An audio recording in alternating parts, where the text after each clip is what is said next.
Baby Mitch, you're so big girl na talaga. I remember ikaw pa yung binigyan ng pa-cake ni Raffy Tulfo. But yung earrings mo, baby girl, na wala ang kapares. Ganda, sayaan mo na yung mga basher. Oh, hello, Miss Celine. Shout out to you. Thanks for your comment and thanks for remembering my childhood vlog way back 2020. Very pandemic days. And yeah, Sir Raffy Tulfo invited me. And interview lang naman ko niya 5 years ago. Pwede gusto ka karoon ang sa ikag angkol kung di ba angkol idol. For sure, dukol.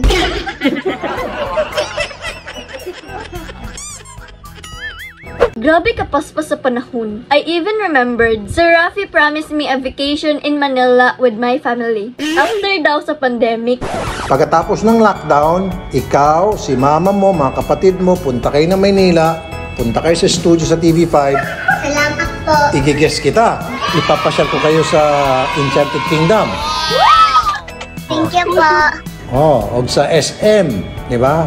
Sini. Pero of course, kinsa naman punta para timan-an jud na, di ba? Syempre, nakalimot na jud siguro. Pero it's really okay ra jud uy. Knowing Sir Raffy, grabe ka busy. What's more important is na imbitahan jud ta sa RTWA. O diba? Pero wala ko natulfo ha. Na-invite rata. So yeah, makahappy gihapon. Kay dili tanan content creator nahatagan og chance na makakolab sa nag-iisang Raffy Tulfo.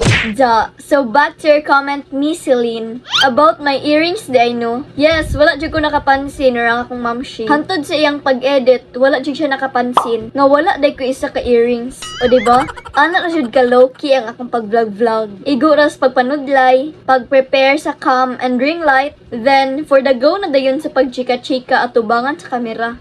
So ana ra, and sa mga ganahan mag-ask or magpa-advise sa ako and i-feature na ko sa mga next vlog, you know the drill, just comment down below. So that's it for today's video. Until next vlog mga may, God bless everyone and I thank you.